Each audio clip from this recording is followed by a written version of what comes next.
Hello students, Sunita Sinha के इस channel में आप सभी का स्वागत है। अगर मेरे चैनल में पहली बार आए हो, हमसे पहली बार जुड़े हो तो चैनल को सब्सक्राइब कर लो, साथ में बेल आइकन दबा दो ताकि मेरा वीडियो अपलोड होते तुमको तुरंत नोटिफिकेशन मिल जाए। स्टूडेंट्स, इसके पहले वाले वीडियो में हम छंद पढ़ा रहे थे।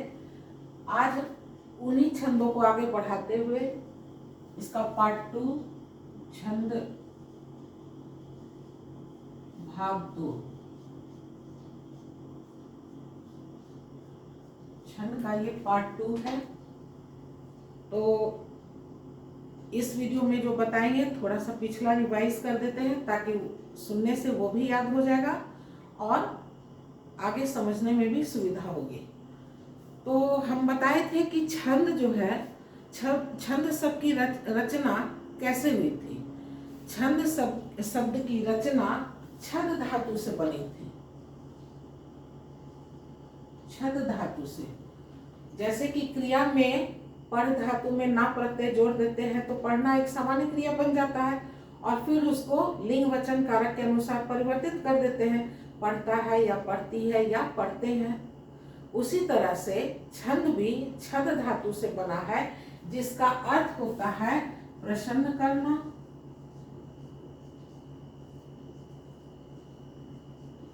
या खुश करना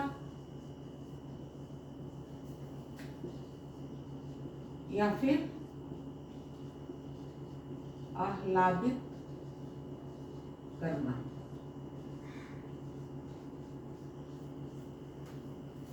ये एक पॉइंट हो गया। पॉइंट वाइज हम शॉर्ट में थोड़ा सा खाली रिवाइज कर देते हैं। अब है कि छंद है क्या, छंद हमें पढ़ना जरूरी क्यों है। तो मालूम है कि साहित्य के अंतर्गत, साहित्य शास्त्र के अंतर्गत गद्य और पद्य ये दो बातें हैं। गद्य को सही सही लिखने के लिए, कहानी या जो भी है वाक्य को सही लिखने के लिए हमें नियम का पालन करना पड़ता है और वो नियम कहाँ मिलता है हमको, व्याकरण में। यानी कि व्याकरण वह शास्त्र है जो हमें शुद्ध शुद्ध लिखना पढ़ना और बोलना सिखाता है।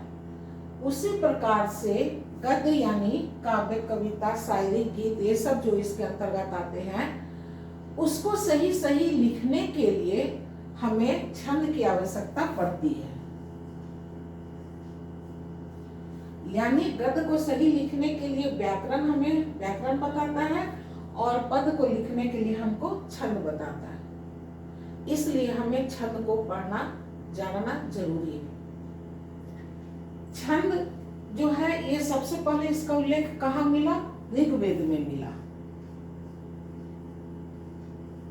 मालूम है वेद 4 प्रकार के, जिसमें पहला जो है ये ऋग्वेद है और छंद हमको सबसे पहला इसका उल्लेख ऋग्वेद में मिला। छंद शब्द के प्रणेता यानी रचयिता, रचने वाले, बनाने वाले कौन थे। छंद को सबसे पहले बनाने वाले, इसके जो रचयिता है वो कौन है, आचार्य पिंगल। आचार्य पिंगल।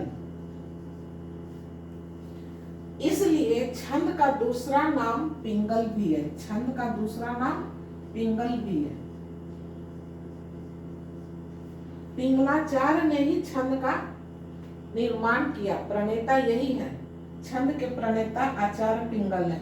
चाहे आचार्य पिंगल बोले या पिंगलाचार्य बोले, बात एक ही है। जैसे कि अध्यापक के इतने सारे अध्यापक है, उसके स्कूल में एक प्रमुख अध्यापक होता है, उसको क्या कहते हैं, प्रधानाध्यापक। उसी तरह से आचार्य पिंगल बोले या पिंगलाचार्य बोले तो सब छंद के सबसे पहले प्रणेता जो है वो आचार्य पिंगल है। इसलिए छंद का दूसरा नाम पिंगल है। इसको पिंगल भी कहते हैं और इसके शास्त्र को, छंद शास्त्र को पिंगल शास्त्र भी कहते हैं। शास्त्र क्या है, एक विशिष्ट विषय पर पूरी जानकारी को एक सही क्रम में रखना ही शास्त्र कहलाता है। तो छंद जो शास्त्र है, छंद शास्त्र को पिंगल शास्त्र भी कहते हैं, क्योंकि छंद को हम पिंगल कहते हैं, तो छंद शास्त्र को पिंगल कहेंगे, पिंगल शास्त्र कहेंगे। ये हो गया इतना। अब है बताए थे उसके बाद छंद के अंग।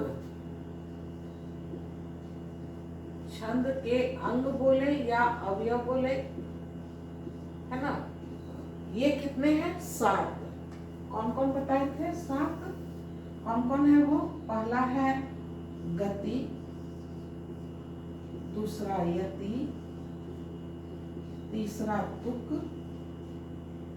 चौथा संख्या और क्रम, पांचवा चरण, छठा मात्रा और 7वां गण। ये छंद के 7 अंग हैं, 7 अवयव हैं। इसमें गति हम बताए थे कि गति क्या है। गति है जब हम किसी कविता को पढ़ते हैं तो वो जो प्रवाह है, बहाव है, बोलने का, उच्चारण करने का जो प्रभाव है उसको पढ़ने का, उसको ही गति कहते हैं। गति यानी कि लय, उसका लय। गीत है, देखते हो कोई कोई गीत जो है उसका लय बना हुआ है, उसी लय में लोग गाते हैं। कविता का भी वैसा ही है, लय बना होता है। कहाँ पे अगर कहाँ पे रुकना है, कहाँ पे ज्यादा मात्रा, ज्यादा समय लेना है, तो ये हो गया गति यानी लय। यति यानी हो गया विराम। विराम यानी कि जब हम उसमें विराम नहीं डालेंगे तो एक ही सांस से पढ़ते जाएंगे तो हो सकता है कि हमको उसका अर्थ भी समझ में नहीं आए कि क्या बोल रहा है, एक ही ढंग से बोले जा रहे हैं। लेकिन जब वहां विराम लग जाएगा, विराम यानी ठहराव, ठहरने के लिए कहेगा कितना देर हमको ठहरना, थोड़ी देर के लिए ठहरना है कि ज्यादा समय के लिए ठहरना है, वो विराम ही हमें बताता है कि कितने देर के लिए हमको वहां पे ठहरना है। विराम यानी ठहराव, यानी हमको वहां पे कितना देर ठहरना है। जब हम ठहरते हैं तभी उस गति में लय भी आता है और उस जो शब्द लिखा हुआ है उसका अर्थ भी समझ में आता है। तीसरा है तुक। तुक क्या है कि चरण के अंत में, चरण अभी बताएंगे, चरणांत, चरण जोड़ अंत, यानी चरणांत में समानता लाने को ही तुक कहते हैं, तुकबंदी। यानी चरण बोले चरण के अंत में, या फिर कह सकते हैं कि पंक्ति के अंत में। पंक्ति भी अभी बताएंगे, जब हम आएंगे चरण पे तो बताएंगे चरण और पंक्ति। अभी इतना जान लो कि तुक क्या है, चरण के अंत में या फिर पंक्ति के अंत में वर्णों का जो मिलान कर दिया जाता है उसे ही तुक कहते हैं, तुकबंदी बोलते हैं। संख्या और क्रम। संख्या क्या है? वर्णों और मात्रा की गणना, गणना यानी गिनती। जब हम वर्णों की गिनती करते हैं या फिर मात्रा की गिनती करते हैं तब उसको हम संख्या कहते हैं। गिनती को संख्या कहते हैं। और लघु मात्रा और गुरु मात्रा, ये भी अभी जब मात्रा पढ़ाएंगे तब उसमें गुरु मात्रा और लघु मात्रा बताएंगे।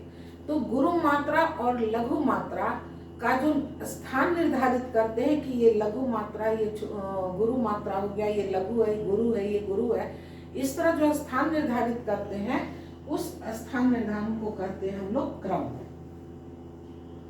अब देखो ये जो 4 है, गति, यति, तुक और संख्या और क्रम, ये जो 4 पॉइंट है ये परीक्षा के लिए उतना महत्वपूर्ण नहीं है। क्यों?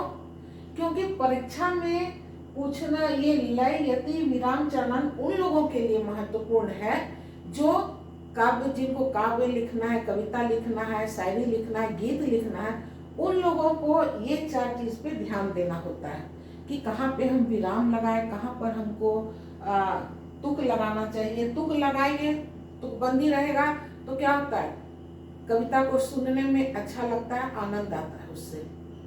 जैसे अभी एक एग्जाम्पल, एक दोहा लिख करके हम सब बताएंगे। संख्या और क्रम उन्हीं लोगों को ध्यान में रखना है कि कितना संख्या और क्रम कैसे चलेगा। इसलिए ये जो 4 है इतना महत्वपूर्ण, परीक्षा के लिए महत्वपूर्ण नहीं है। महत्वपूर्ण हमारा ये 3 है। ये इसी 3 में से, चरण, मात्रा और गण, ये 3 में से, तीनों में से परीक्षा में पूछा जाता है। वैसे तो देखो पढ़ना है तो जानना तो हमको जरूरी है, लेकिन 80-90% जो है सवाल वो इसी में से आता है। अधिकतर मोस्टली क्वेश्चन इन्हीं तीनों में से पूछा जाता है। ये तीनों लोग, ये 4 चीज जो है, 4 पॉइंट, ये जो कविता लिखते हैं, गीत लिखते हैं, उन लोगों को ये ध्यान में रखना है। छंद तो ऐसा चैप्टर है कि चाहे तो शिक्षक भर्ती के लिए हो, ऑल इंडिया बेसिस पे हो, सीटेट हो या स्टेट लेवल पे हो, टेट ई सब हो, उसमें भी छंद से संबंधित सवाल पूछे जाते हैं, और अदर जो कॉम्पिटिटिव एग्जाम है उसमें भी छंद से सवाल पूछे जाते हैं। तो इन तीनों पे थोड़ा विशेष ध्यान देना, समझना। ये तो ऐसे भी सिंपल है, समझ में आ गया होगा। अब है चौथा चरण। चरण जो है, पहले हम एक लिख देते हैं दोहा। कहाँ लिखे?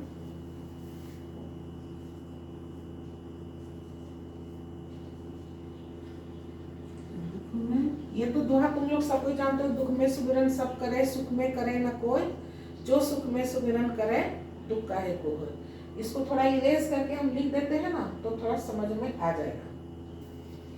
देखो छंद के अंग हो गए, यहाँ तक समझा दिए थे, संख्या और क्रम। अब देखो एक दोहा लिखकर इन सबको हम बता देते हैं। ये दोहा तुम लोग पढ़े होंगे कि दुख में सुमिरन सब करे, कौमा,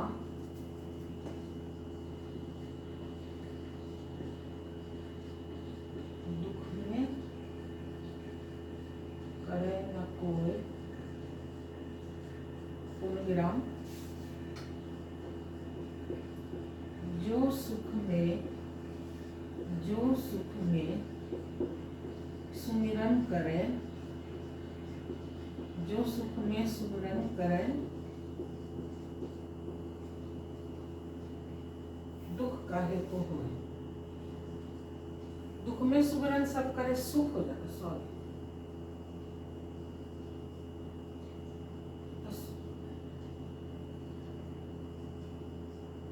सुख में करे न कोई, जो सुख में सुमिरन करे दुख काहे को होए। डबल पूर्ण विराम हो गया। तो अब देखो गति क्या है, यदि यानी विराम दे देने से क्या होगा, अब इसको पढ़ने में गति मिलेगा, एक बहाव मिलेगा कि कहाँ पे रुकना है, नहीं रखना। अब तब जो हम बोल रहे हैं, उच्चारण कर रहे हैं, वो सुनने वाले को भी उसका अर्थ समझ में आएगा। गति कैसे हो जाएगा, दुख में सुमिरन सब करे, सुख में करे न कोई, जो सुख में सुमिरन करे दुख काहे को होए। छोटा यहाँ कॉमा लगा हुआ है, इसका मतलब थोड़ा ठहरना है। पूर्ण विराम है, कॉमा से ज्यादा यहाँ ठहरना है। यहाँ डबल कॉमा है, यहाँ पे ये उससे भी ज्यादा ठहरना है। ये दोहा का यहाँ पे अंत हो गया। तो हो गया गति, हो गया यति, हो गया विराम। तुक क्या हो गया, चरणांत, यानी चरण के अंत में। एक छंद में 4 चरण होते हैं। 4 चरण होते हैं, कौन कौन?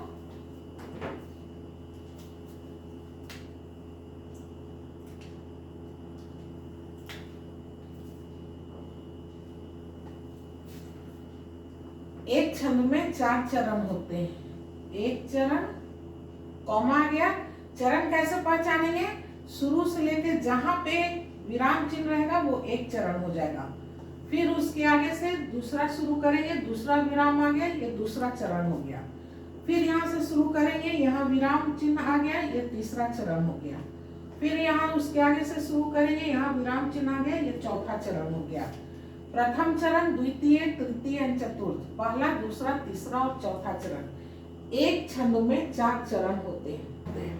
तो तुक में क्या है, कहा चरणा, यानी चरण के अंत में, चरण के अंत में जब वर्णों का मिलान कर दिया जाता है, इसे ही तुक कहते हैं, तुकबंदी। यानी चरणांत, यानी चरण के अंत में जब वर्णों का मेल या समता कर दिया जाए, मिला दिया जाए, उसे कहते हैं तुक। जैसे कि ग्रीन है तो रेड से कर दे। जैसे देखो यहाँ ओए, ओए है ना, ओए का मात्रा ले लिया गया है ओए, ओए होए, ये देखो होए है ना, इसका मिलान कर दिया गया है। सुख में ये सुख में करे न कोई, दुख में दुख काहे को होए, कोई होए, यानी ओ आइया, इसका मिलान कर दिया गया, इसको कहते हैं तुक, तुकबंदी करना। अब है संख्या और क्रम। संख्या क्या है? संख्या है जब हम वर्ण या मात्रा की गणना करते हैं, यानी वर्णों को जब हम गिनते हैं या फिर मात्रा की गणना करते हैं, मात्रा को गिनते हैं, उसे ही कहते हैं संख्या।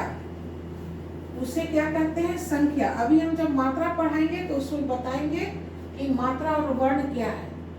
तो अभी इतना जान लो कि जब हम वर्ण और मात्रा की गणना करते हैं यानी गिनती करते हैं तब उसको कहते हैं संख्या। और क्रम जब लघु मात्रा या गुरु मात्रा, मात्रा में सब बताएंगे, गुरु मात्रा या लघु मात्रा का जो स्थान निर्धारित करते हैं वो कहलाता है क्रम।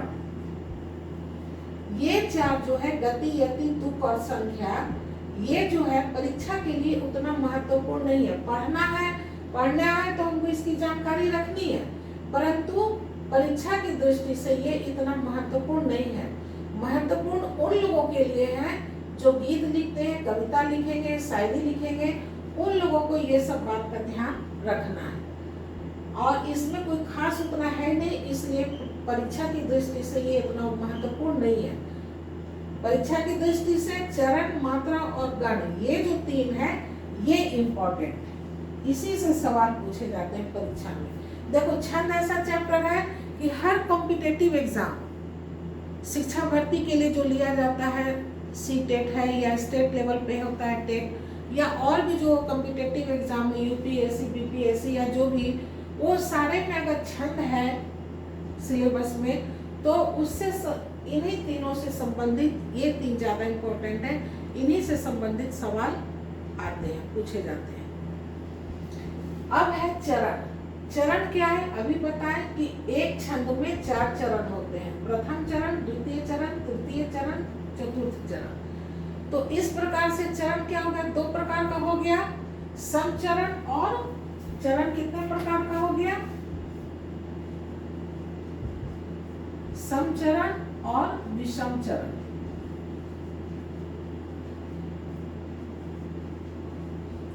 सम और विषम जानते होगे, मैथ्स पढ़ते होगे तो मालूम होगा, सम संख्या और विषम संख्या, इवन नंबर और ऑड नंबर।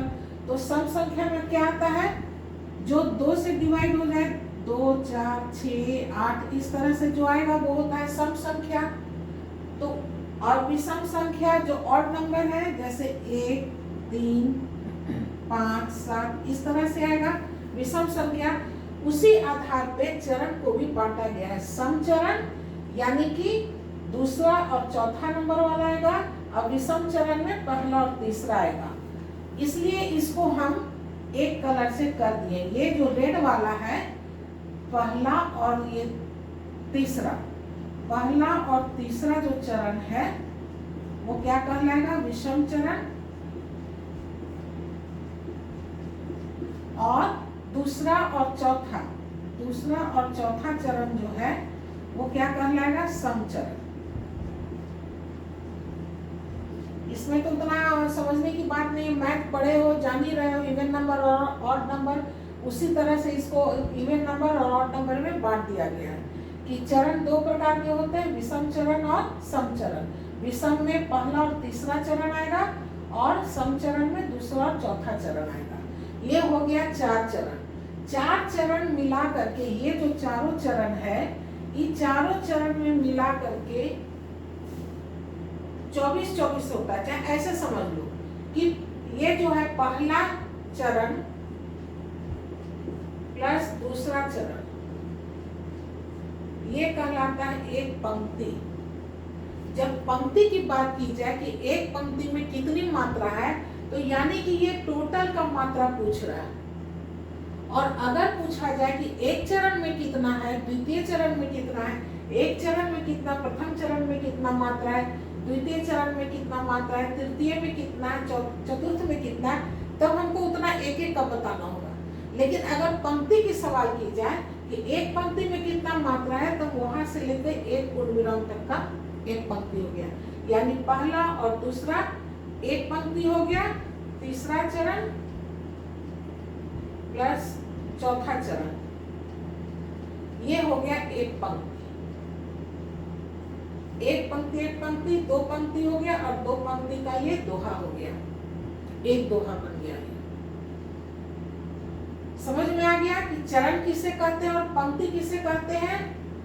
एक दोहा में एक छंद में 4 चरण होते हैं, सम चरण, पहला और तीसरा विषम चरण, और दूसरा और चौथा सम चरण। पहला चरण और द्वितीय चरण जब दोनों को मिला देते हैं तब जाकर ये एक पंक्ति कहलाता है, और एक पंक्ति में 24 मात्रा होता है। एक पंक्ति में 24 मात्रा होता है। अभी मात्रा जब हम पढ़ाएंगे तो बता देंगे कैसे मात्रा होता है।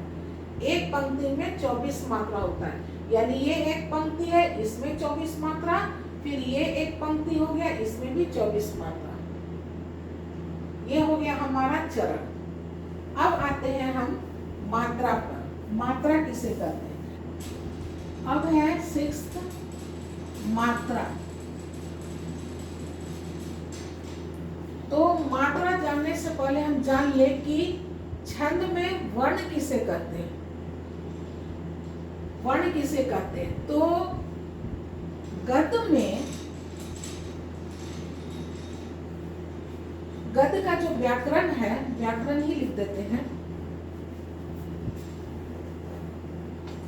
गद्य का जो व्याकरण है उसमें ये वर्ण क्या है।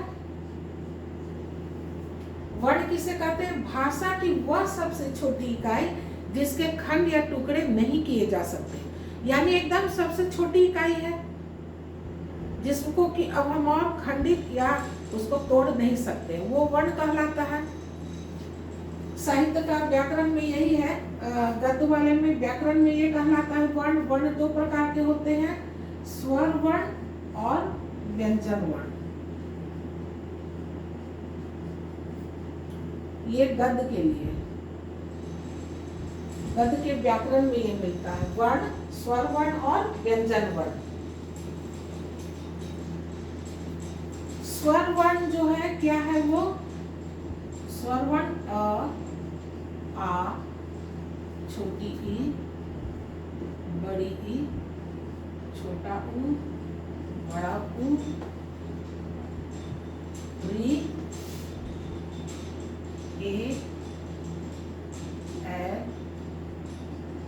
ओ,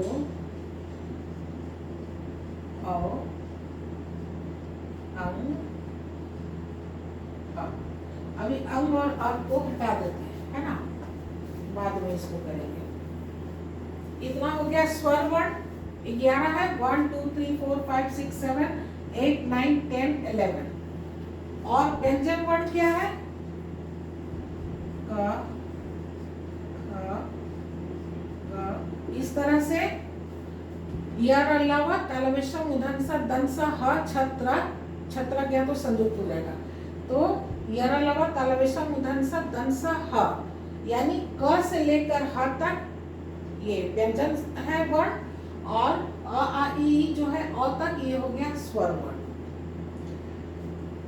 व्यंजन का जो वर्ण है इसके उच्चारण करने में दिक्कत होता है, अवरोध पैदा होता है, इसलिए इसके साथ व्यंजन वर्ण के साथ जब स्वर वर्ण जोड़ देते हैं तब ये बन जाता है इस प्रकार, है ना, और तब इसको क्या कहते हैं, अक्षर।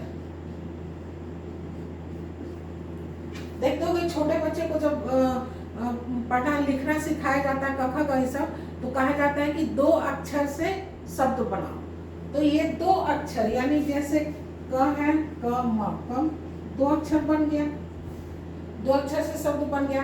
3 अक्षर से शब्द बनाओ, कमर, कमर हो जाएगा, 3 अक्षर का शब्द बन गया। 4 अक्षर का शब्द बनाओ, शलगम, श ल ग म। इस तरह से हम लोग को बताया जाता है कि अक्षर से शब्द बनाओ। तो गद्य में ये क्या कहलाता है? अक्षर। लेकिन अब ध्यान देने योग्य बात है कि छंद में ये अक्षर ना कहला के इसको क्या कहते हैं? वर्ण। कहाँ? किसमें? छंद में। छंद में क्या है? ये वर्ण कहलाता है, अक्षर ना कहलाकर ये वर्ण कहलाता है। ये डिफरेंस है। अब चूंकि गद्य का और पद का अलग नियम है तो कुछ तो डिफरेंस होगा, दोनों में भिन्नता होगा। तो यही भिन्नता है कि जो व्यंजन वर्ण है जब वो स्वर के साथ जुड़ जाता है तो वहां गद्य में व्याकरण में कहता है ये अक्षर है, लेकिन छंद में कहता है कि वो वर्ण है, यानी व्यंजन वर्ण, पूर्ण व्यंजन वर्ण। इसको पूर्ण ही बोलेंगे क्योंकि यहाँ हलंत लगा हुआ है। तो क्या है ये? आधा वर्ण है। ये आधा वर्ण है, और जब ये स्वर के साथ हो जाता है तब ये पूर्ण वर्ण कहलाता है। ये पूर्ण वर्ण है। तो छंद में पूर्ण वर्ण की ही काउंटिंग होती है। जब हम आगे बताएंगे कि छंद के प्रकार बताएंगे, वर्णिक छंद, मात्रिक छंद, मुक्तक छंद, ये सब, तो वर्णिक छंद में वर्णों की गणना होती है, यानी वर्णों की गिनती होती है। तो किस प्रकार के वर्णों की गिनती होगी? पूर्ण वर्ण का।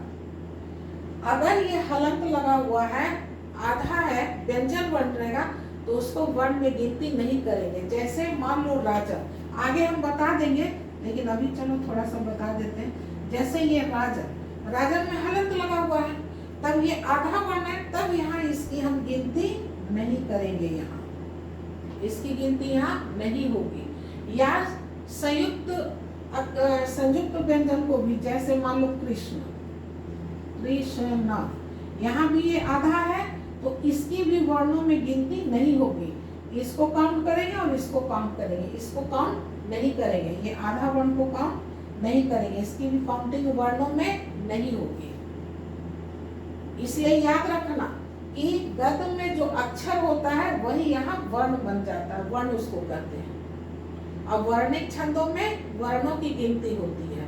तो जो आधा वर्ण है, इस प्रकार से हलंत लगा हुआ या संयुक्त है, तो ये भी आधा ही है, तो वर्णों में इसकी गिनती नहीं होती है। इसको याद रखना।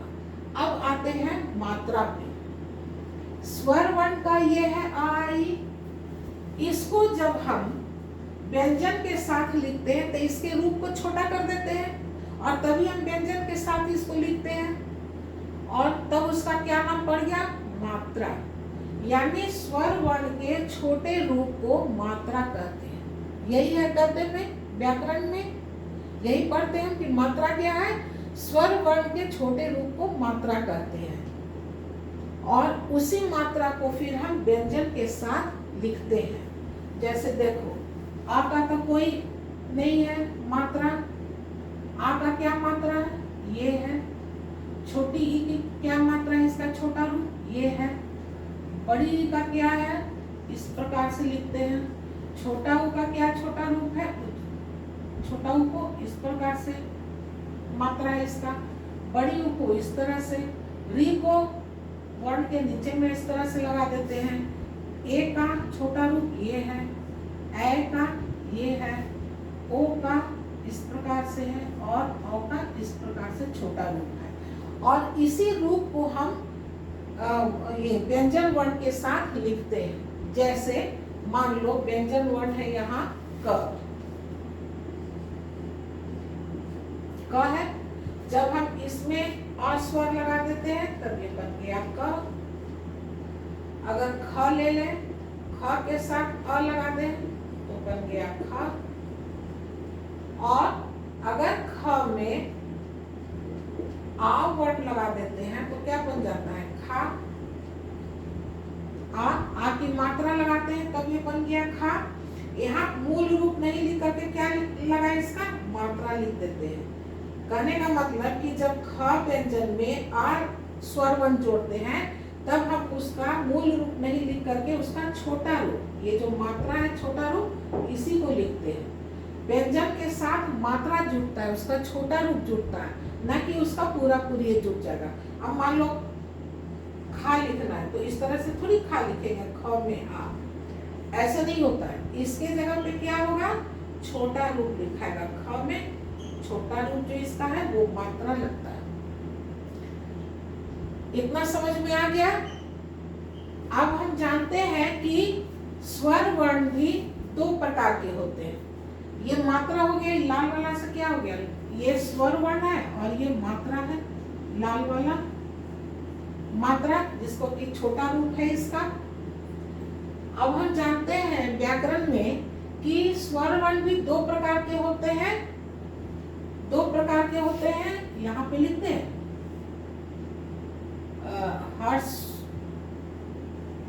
हर्ष स्वर और दूसरा है दीर्घ स्वर। लेकिन छंद में, ये व्याकरण में हो गया कि स्वर वर्ण दो प्रकार के हो गए, हर्ष स्वर और दीर्घ स्वर। हर्ष स्वर में कौन कौन आता है, पहले ये जानो। हर्ष स्वर है तो यहाँ छंद में इसको हम कहेंगे मात्रा। हर्ष यानी लघु, तो इसको दूसरे कलर से लिख देते हैं। छंद में क्या कहेंगे इसको, लघु मात्रा। छंद में ये कहलाएगा। दीर्घ स्वर को क्या कहेंगे, गुरु मात्रा। ये डिफरेंस है गद और पद के, व्याकरण में और छंद में यही अंतर बता रहे हैं। एक तो कब अंतर हो गया कि गद में जिसको हम अक्षर बोलते हैं, छंद में उसको वर्ण बोलते हैं। और छंद में आधा वर्ण की गिनती नहीं होती है, जो व्यंजन स्वर के साथ होता है उसी की काउंटिंग होती है, आधा अधूरा का नहीं होता है।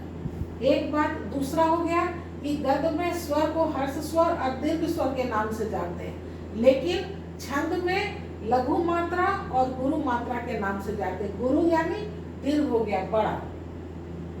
तो इस तरह से लघु, ये हर्ष स्वर कौन कौन है, और है, छोटी ई है, छोटा ऊ है और री है। ये हर्ष स्वर है, यानी छंद में लघु मात्रा कौन हो गया, ये 4 लघु मात्रा हो गया, अ, ई, उ और री। उसी प्रकार से गद में दीर्घ स्वर कौन कौन है, बाकी 7 आ जाएगा। इसको चलो हरे से कर देते हैं तो पहचान हो जाएगा। दीर्घ स्वर होता है आ, बड़ी ई, बड़ा उ, ए, ओ और औ। ये 7 है गद में, लेकिन छंद में इसको क्या बोलते हैं, गुरु मात्रा बोलते हैं। गुरु यानी बड़ा, दीर्घ यानी बड़ा, गुरु यानी बड़ा, हर्ष यानी छोटा, लघु यानी छोटा। तो गुरु मात्रा कौन हो गया, आ, बड़ी ई, बड़ा उ, ए, ओ और औ। ये 7 हो गया। 7 वर्ण हो गया, गुरु मात्रा हो गया 7। अब जब हम मात्रा की गिनती करते हैं तो लघु जो है, लघु मात्रा, इसको हम जब गिनती करते समय निर्धारित करते हैं, कहे थे क्रम और संख्या में, जब हम इसकी संख्या निर्धारित करते हैं तो लघु को हम क्या से करते हैं, लाल से, छोटी पाई से। इसको लघु मात्रा को हम छोटी पाई से चिन्हित करते हैं। खड़ी पाई, छोटी पाई नहीं, खड़ी पाई, खड़ा है ये खड़ी पाई, तो इससे इसको चिन्हित करते हैं। और गुरु मात्रा को हम, ये जो एस है, इस तरह से इसको चिन्हित करते हैं, एस के आकार में। इसका जो है, इसको खड़ी पाई बोलते हैं और इसको कहते हैं वर्तुल, लिख देते हैं।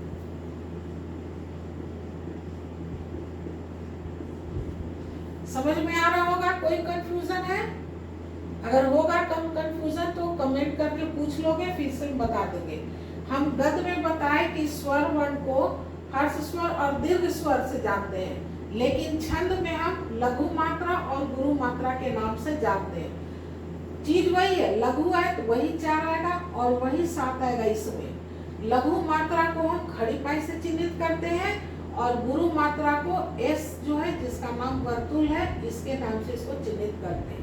इसका वैल्यू कितना है, इसका वैल्यू है 1 और इसका वैल्यू है 2। इसका मान 2 के बराबर है।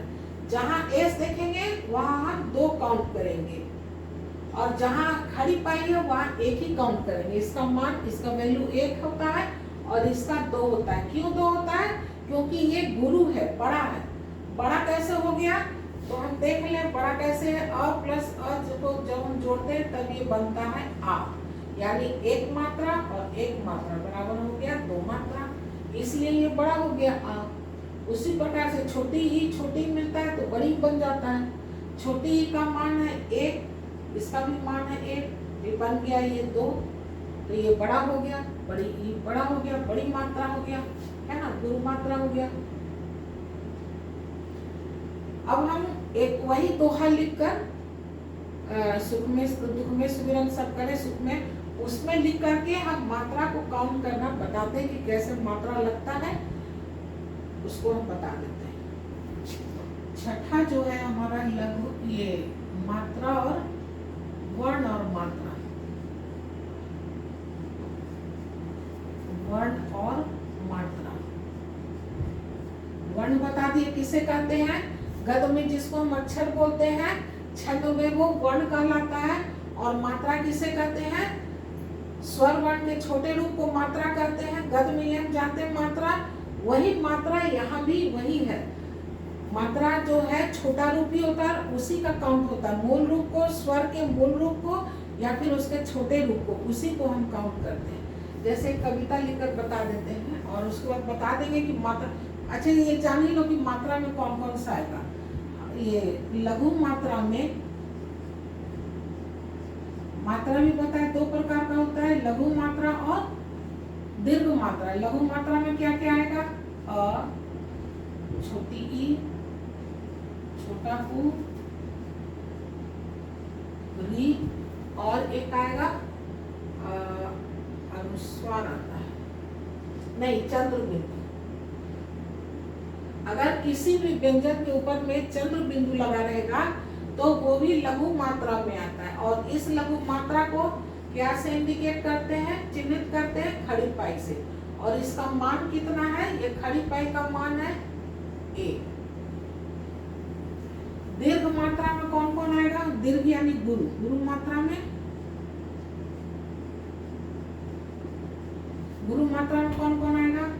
आ, बड़ी ई, बड़ी उ, ए, ओ,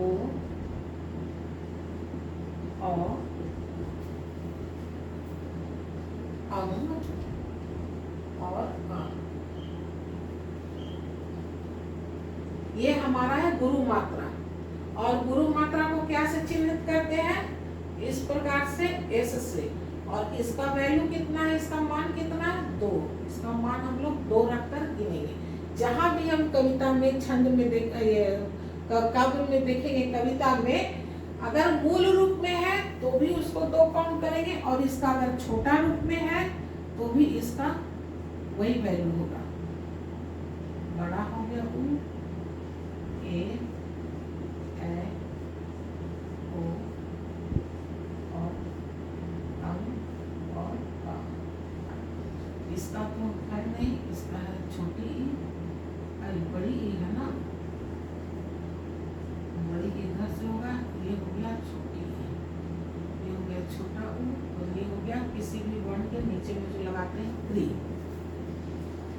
अगर हम अ देखें या फिर इसका मूल रूप ई देखें या इसका छोटा रूप देखें, कहीं भी देखेंगे कविता में, तो इन्हीं 2 चीजों को देखकर हम मात्रा को बैठाएंगे कि ये 1 है, इसका मान 1 है या इसका मान 2 है।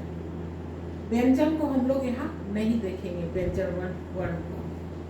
तो देखो मात्रा में मात्रा ही काउंट होता है, वर्णिक छंद में वर्णों की काउंटिंग होती है। अब जैसे देखो ये जो था दोहा कि दुख में सुमिरन, दुख में सुमिरन, सुमिरन, दुख में सुमिरन सब करे,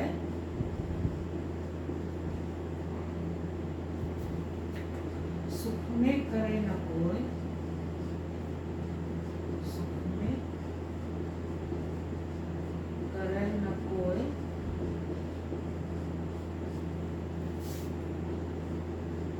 नीचे से थोड़ा लिख देते हैं तो ठीक है। जो सुख में सुमिरन करे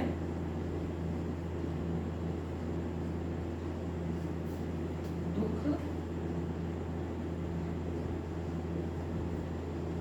काहे को हो। ये है हमारा दोहा। इसमें 4 छंद है। 1 छंद, 2 छंद, सॉरी 1 चरण, 2 चरण, 3 चरण और ये हो गया 4 चरण। अब देखो इसमें मात्रा में हम बोले कि इसके मूल रूप को देखना है और छोटे रूप को देखना है। मूल रूप को देखना है और छोटे रूप को देखना है, उसी को देख के हमको मात्रा बैठाना है। किताब में कहेगा क्या कि आ के मात्रा को देखे या फिर व्यंजन के साथ जो मात्रा जुड़ा हुआ है उसको काउंटिंग करना। कहने का अर्थ वही है, इसलिए कंफ्यूज नहीं होना। मोटा मोटी दिमाग में बैठा लो कि जहां हम स्वर वर्ण को देखें या उसके छोटे रूप को देखें, उसी को देखकर हमको उसको वैल्यू बैठाना है। सिर्फ याद रखना होगा कि इसमें 5 और इसमें 7 2 9 होता है। याद रखोगे कि बड़ा में जो है वो अंग और अ जुड़ता है और चंद्र बिंदु इसमें आता है छोटे में। अब देखो इसमें कैसे मात्रा जुटेगा। यहाँ क्या है, छोटा है, छोटा ऊ, इसका वैल्यू कितना है 1। ख के साथ अ है, अ लघु है तो इसका भी 1 हो जाएगा। में है, ये दीर्घ गुरु में आएगा, गुरु मात्रा में आएगा। इसको कैसे संबोधित करेंगे, एस से। ये खड़ी पाई 1 नहीं है, अभी यहाँ ये खड़ी पाई है, इसको एस से संबोधित करेंगे, बताएंगे। ये छोटी ऊ है, लघु है तो इसको खड़ी पाई। इसमें भी छोटी ही छोटा है तो खड़ी पाई। र के साथ अ है, छोटा है तो उसको भी खड़ी पाई। न के साथ भी अ लगा हुआ है, अस्वर, ये भी छोटा है तो इसको खड़ी पाई से बताएंगे। यहाँ भी स के साथ अ है, छोटा, खड़ी पाई, इसमें भी खड़ी पाई। क के साथ खड़ी पाई। र में ए लगा है, दीर्घ गुरु मात्रा है तो इसमें कितना हो जाएगा, एस लिखाएगा, वर्तुल, इसमें वर्तुल लगेगा। यहाँ भी देखो छोटी है तो खड़ी पाई। ख में अ है, खड़ी पाई। म में एक ही मात्रा है तो वर्तुल हो जाएगा। क में खड़ी पाई, ए की मात्रा है, ये गुरु हो गया तो एस लिखा जाएगा, वर्तुल। यहाँ न के साथ अ है तो खड़ी पाई। क के साथ ओ है, गुरु है तो वर्तुल हो गया। यहाँ य के साथ अ है, लघु है तो यहाँ खड़ी पाई हो गया। इस तरह से हम पहले लघु और गुरु का स्थान निर्धारित कर देंगे। ये हो गया हमारा क्या बताए थे, क्रम। लघु और गुरु का स्थान जब हम निर्धारित कर दिए तब ये हो गया हमारा क्रम। और इसकी जब हम गणना करेंगे वो कहलाएगा संख्या। अब गणना कैसे करेंगे, इसका वैल्यू कितना है 1, इसका वैल्यू 1, इसका वैल्यू है 2, इसका वैल्यू है 1, इसका वैल्यू है 1, इसका भी वैल्यू हो गया 1, इसका भी 1। ये दोनों का भी 1 ही 1 है वैल्यू, छोटा लघु है। इसमें ये लघु है और ये वर्तुल का वैल्यू 2 है, 2 कर देंगे वर्तुल का। बड़ा है, ये गुरु है। यहाँ भी खड़ी पाई है, इसका वैल्यू है 1, खड़ी पाई है, वैल्यू इसका 1 हो गया। यहाँ वर्तुल है तो इसका वैल्यू 2 हो गया। यहाँ भी खड़ी पाई है, इसका मान 1 के बराबर है, इसका मान 2 के बराबर हो गया, वर्तुल है, ये 2 हो गया। यहाँ खड़ी पाई है, इसका मान 1 है, वर्तुल है, इसका वैल्यू 2 है, इसका वैल्यू 1। अब हम इसकी मात्रा को काउंट करके देखें कितना है। देखो 1 2 3 4 5 6 7 8 9 10 11 12 13, यानी कि एक चरण में यहाँ से जो एक चरण हो गया, प्रथम चरण, इसमें कितना मात्रा हो गया 13।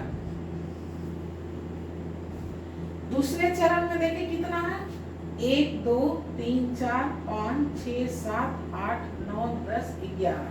दूसरे चरण में कितना है 11।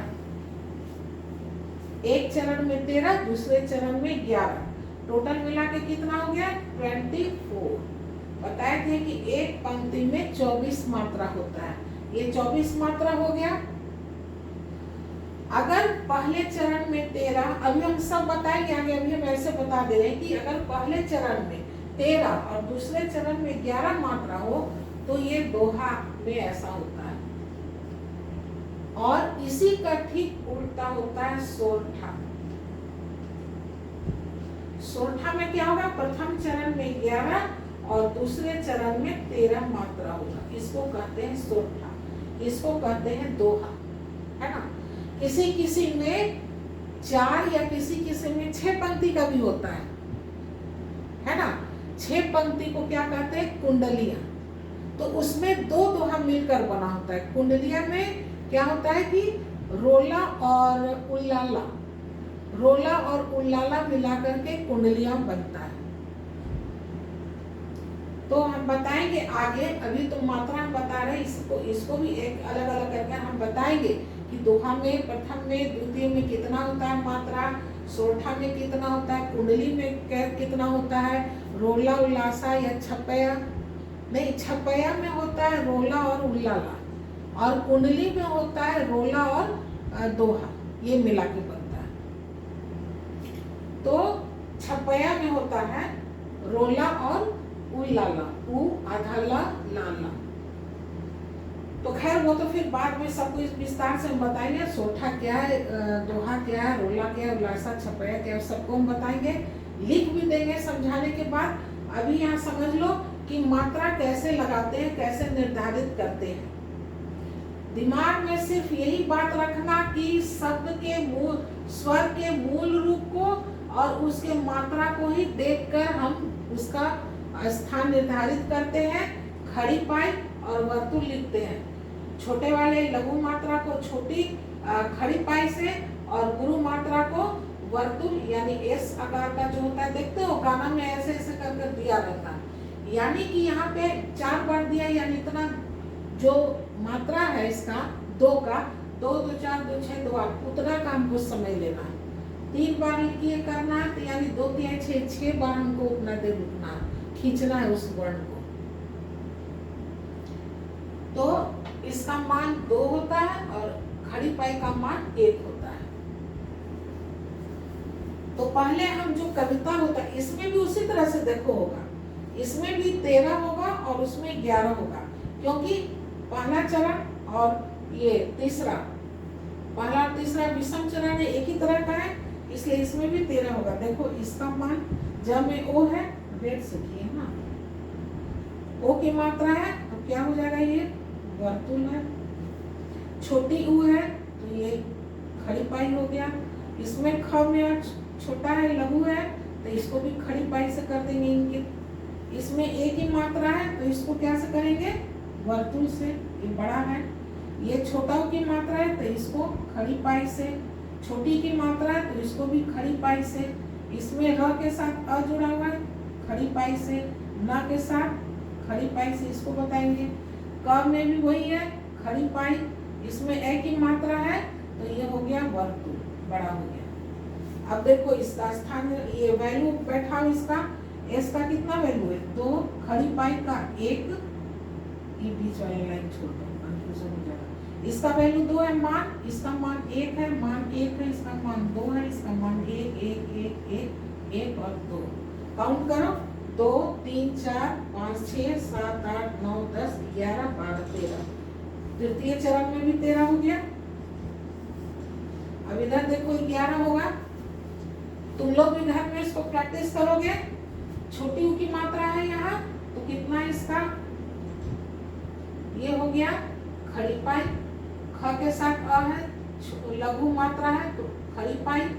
यहाँ आ की मात्रा है, गुरु मात्रा हो गया तो इसका हो गया वर्तुल। ए की मात्रा है, ये भी गुरु है तो ये भी हो गया एस, वर्तुल हो गया। ओ की मात्रा है, ये भी वर्तुल है, ये भी वर्तुल है यहाँ, और ये खड़ी पाई हो गया। अब देखो दोनों का वैल्यू बैठाओ। खड़ी पाई का 1 1, वर्तुल का 2 2 2 2 1। काउंट करो, 1 2 3 4 5 6 7 8 9 10 11, ये 11 हो गया। तो इस तरह से, अरे 11 हो गया ना, इस तरह से जो कविता लिखते हैं, कवि हैं हमारे, उनको इन सब बातों का ध्यान देना पड़ता है कि अगर हम दोहा लिख रहे हैं तो हमको इसके पहले चरण में 13 मात्रा रखना पड़ेगा और दूसरे चरण में 11 मात्रा रखना होगा। अगर वो सोरठा लिखते हैं तो उनको पहले चरण में 11 मात्रा रखना होगा और दूसरे चरण में 13 मात्रा रखना। उसी तरह से सम और विषम करके उनको सेम नंबर रखना पड़ेगा उतना। ये हो गया हमारा वर्ण और मात्रा। अब आते हैं लास्ट जो है हमारा गण। सातवां जो छंद के अंग में जो सातवां है वो क्या है? सातवां इसका है गण। गण कहते हैं समूह। गण यानी समूह। कैसा समूह होगा? 3 वर्णों का। 3 वर्णों का समूह होगा। यानी वैसा शब्द जिसमें 3 ही वर्ण होंगे वैसा ही शब्द इसमें आएगा।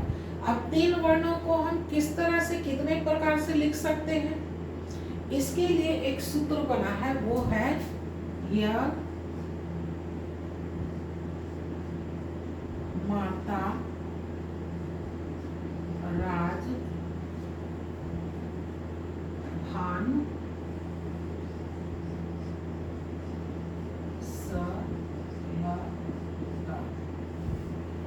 इसके भी 8 भाग है ना, 8 पार्ट है इसके।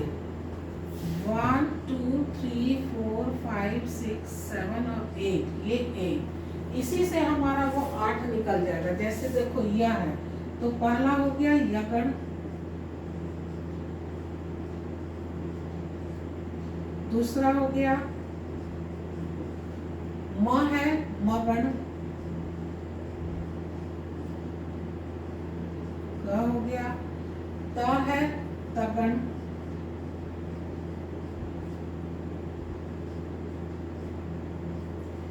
उसके बाद है र, रगण। मतलब इसका पहला जो वर्ण है उसी पे गण बैठा हुआ है। याद रखने के लिए ये बना दिया गया। या माता राज, उसके बाद ज क्या है? र के बाद ज, अंगम में हो गया जगण, गण, ज में हो गया भ, भगण, भ गण, भगन के बाद न, न ग न, उसके बाद है स, सगन। ये गण जो है, गण अर्थात समूह, कितनों का समूह होगा? 3 वर्णों का समूह होगा, न इससे अधिक और न इससे कम। जब भी होगा तो ये 3 वर्णों का ही ये समूह बनेगा। ये देखो ये गण हो गए, गण के प्रकार, और इसका जो चिन्ह है, चिन्ह क्या होगा? चिन्ह बनाना देखो बता देते हैं कैसे। इसका सूत्र कैसे निकालेंगे? तो 3 वर्णों का समूह है, 3 वर्ण, इसको निकाल देते हैं। 3 वर्ण लेंगे, य माता। य में क्या है? लघु मात्रा है, खड़ी पाई। इसमें आ की मात्रा है, गुरु है, वर्तुल। इसमें भी आ की मात्रा लगाए, गुरु मात्रा है, वर्तुल। यानी इसका सूत्र जो क्या हो गया? यगन का खड़ी पाई, वर्तुल और वर्तुल, ये हो गया इसका सूत्र। मगन का क्या होगा? अब पीछे का ये हटा देंगे एक, और एक कदम इधर आगे बढ़ जाएंगे, क्योंकि हमको 3 वर्ण लेना है, 1 वर्ण, 2 वर्ण और 3 वर्ण। ये 3 वर्ण हो गया। इसका सूत्र कैसे निकालेंगे? ये तो निकला हुआ है। इसको कर देंगे, र में आ की मात्रा है यानी कि गुरु मात्रा है। गुरु मात्रा का क्या चिन्ह है? वर्तुल, 3 एस हो गया। इसका क्या सूत्र हो गया? वर्तुल वर्तुल वर्तुल। मगन में वैसा ही शब्द होगा जिसमें कि तीनों गुरु मात्रा होगा। 3 ही वर्णों का शब्द होगा और तीनों क्या होगा? गुरु मात्रा होगा। अब इसके बाद इसका हो गया तो इसको हटा देंगे, तो एक कदम और इधर आगे बढ़ जाएंगे, तब 3 हो गया। ये 2 का निकला हुआ है, ज के साथ अ है तो खड़ी पाई हो गया। इसका सूत्र हमको मिल गया तगड़ का, क्या है? वर्तुल वर्तुल खड़ी पाई, वर्तुल वर्तुल खड़ी पाई, इस तरह से। अब रगड़ का देख लें, कितना निकला? 1 2 3, 1 2 3। हाँ, अब रगड़ का देख लें, इसको इरेज कर देंगे और एक कदम आगे बढ़ जाएंगे। ये 2 का निकला हुआ है, इसमें भी भाव में आ की मात्रा है, गुरु मात्रा है, वर्तुल हो जाएगा। तो क्या हो गया इसका चिन्ह? सूत्र इसका हो गया वर्तुल खड़ी पाई वर्तुल। अब जगन का सूत्र निकाल ले, इसको इरेज कर देंगे पिछला को और एक कदम इधर आगे बढ़ जाएंगे एक पॉइंट की ओर। 9 में अ की मात्रा है, लघु मात्रा है, लघु का क्या चिन्ह है? खड़ी पाई। इसका क्या सूत्र मिल गया हमको? खड़ी पाई वर्तुल खड़ी पाई। मगध का क्या होगा? यहाँ से फिर पीछे का एक वर्ण को मिटा देंगे और आगे वाला एक वर्ण ले लेंगे। 3 वर्ण हो गया, 2 का निकला हुआ है, इसमें स के साथ अ है, लघु मात्रा है, उसका चिन्ह क्या है? खड़ी पाई। इसका सूत्र भी हमको मिल गया वर्तुल खड़ी पाई खड़ी पाई। इसके बाद फिर पिछला वर्ण को हटा देंगे और एक वर्ण आगे ले लेंगे। क्या हो जाएगा? ये ल में अ है, लघु मात्रा है, उसका क्या है चिन्ह? खड़ी पाई। क्या मिल गया आपको? 3 खड़ी पाई, यानी नगण में 3 खड़ी पाई। 1 2 3। अब उसके बाद पिछला वर्ण मिटा देंगे और इसके आगे ये वर्ण, एक वर्ण आगे बढ़ जाएंगे। इसमें ग में आ की मात्रा लगा हुआ है, यानी गुरु मात्रा है। गुरु मात्रा को कैसे चिन्हित करते हैं? वर्तुल से। क्या मिल गया? खड़ी पाई वर्तुल। इसका सूत्र हमको यहाँ मिल गया खड़ी पाई और वर्तुल। यानी इन 3 वर्णों के समूह से हम इस प्रकार से शब्द का निर्माण कर सकते हैं। अब जैसे मान लो यगन में क्या है? 1 लघु है और 2 वर्तुल है। हम क्या शब्द का निर्माण कर सकते हैं? नहाना शब्द हो सकता है इसमें। देख लो, 9 में अ की मात्रा है, खड़ी पाई। ह में आ की मात्रा है, गुरु मात्रा है, वर्तुल।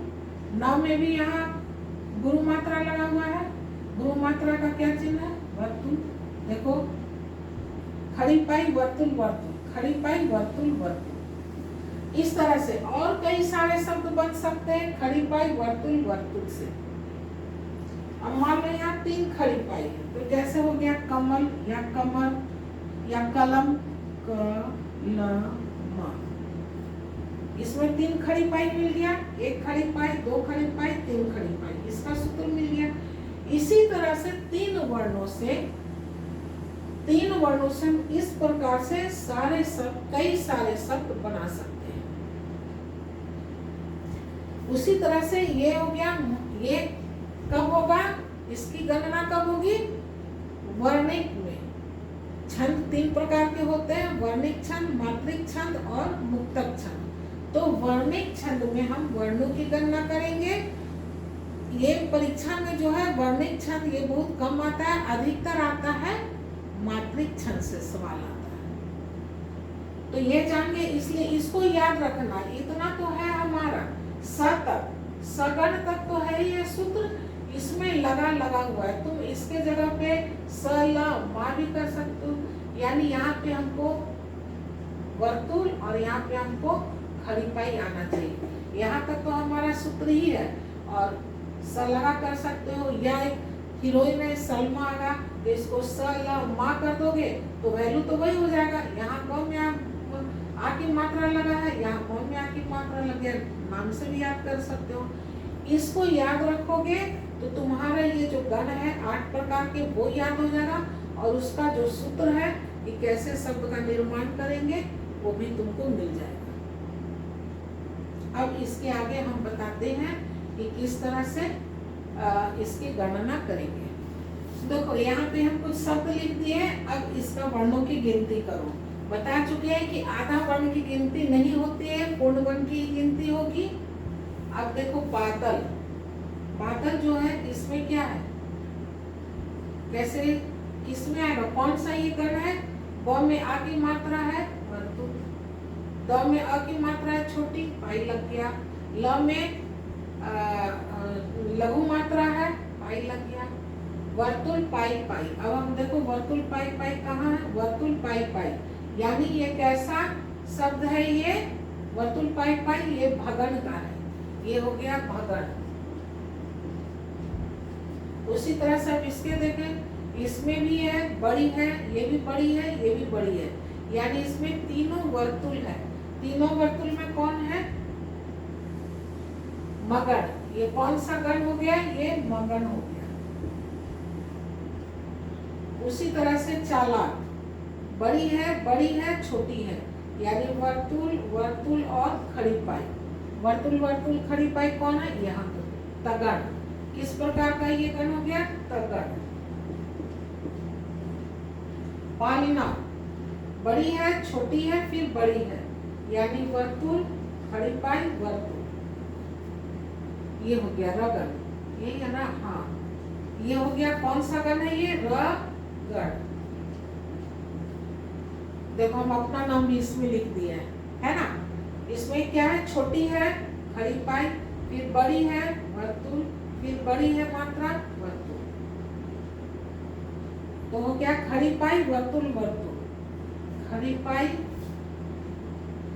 पाई वर्तुल वर्तुल, यानी यह गण में आ गया। ये कौन सा गण है, यह गण है ये।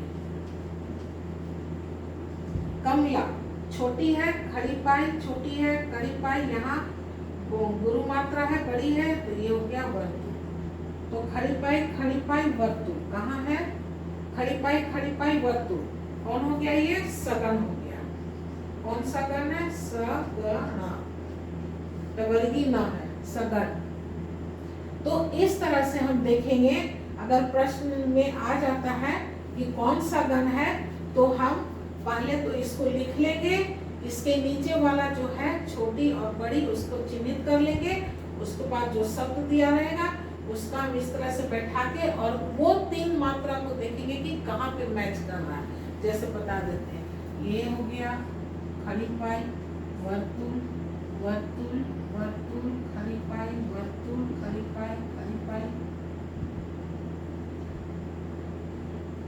पाई वर्तुल। तो हम देखेंगे कि जब मान लो वर्तुल और शुरू में वर्तुल है, उसके बाद खड़ी पाई है, तो हम देखेंगे ऐसा तीन वर्ण कहाँ पे मैच कर रहा है, तो हम देखेंगे यहाँ पे ये मैच कर रहा है, वर्तुल खड़ी पाई वर्तुल खड़ी पाई, ये तीन वर्ण हमको मिल रहा है, यानी ये कौन हो गया, भगण। देखो यहाँ भगण लिखा हुआ है। इस तरह से हम पकड़ के झट से लिख देंगे, आंसर बता देंगे। अब मान लो यहाँ ट्रिपल एस है ना वर्तुल, तो हम कहा देख रहे हैं यहाँ पे तीन जो ये हमारा मैच कर रहा है, ये कौन सा है, शुरुआत वाला माँ है, यानी ये मगन हो गया। इस तरह से इसको याद कर लोगे, उसके नीचे इसको बैठा लोगे, खड़ी पाई वर्तुल वर्तुल खड़ी पाई जो भी है उसको लगा दोगे, उसके बाद शब्द का जो भी दिया रहेगा उसको बैठा के ये तीन वाला शुरू से शुरू का मैच करोगे, ये तीन है उसको मैच करोगे। जैसे यहाँ था वर्तुल खड़ी पाई, तो हम खोजे कि वर्तुल के बाद खड़ी पाई कहाँ तीन है, तो यहाँ मिल रहा है वर्तुल खड़ी पाई, तो ये कौन सा है, किसके नीचे है, ये भा, यानी भगण, ये भगण के अंदर आएगा। इस तरह से हम बता देंगे परीक्षा में कि ये कौन सा गण का है, कौन से गण में ये आएगा, यगण में आएगा, मगन तगन रगन जगन भगन नगन सगन, किस में है, किस गण में है, वो हम बता देंगे कि ये भगण में आएगा। आज के वीडियो में बस इतना ही। नेक्स्ट वीडियो में हम छंद के प्रकार को बताएंगे कि छंद कितने प्रकार के हैं, और उसके बाद शुरू से लेके इसका सब हम लिख देंगे, ताकि फिर कभी अगर भूल जाओ तो वो लिखा हुआ पढ़ोगे याद आ जाएगा। ठीक है, ओके। मेरा वीडियो देखने के लिए आप सभी का बहुत बहुत धन्यवाद। अगर मेरा वीडियो पसंद आता हो तो प्लीज़ लाइक करो, शेयर करो और सब्सक्राइब कर दो। मेरा वीडियो देखने के लिए आप सभी का बहुत बहुत धन्यवाद। नए वीडियो मिलते हैं, नए क्या इसका पार्ट 3 में मिलते हैं। तब तक के लिए bye bye bye and take care.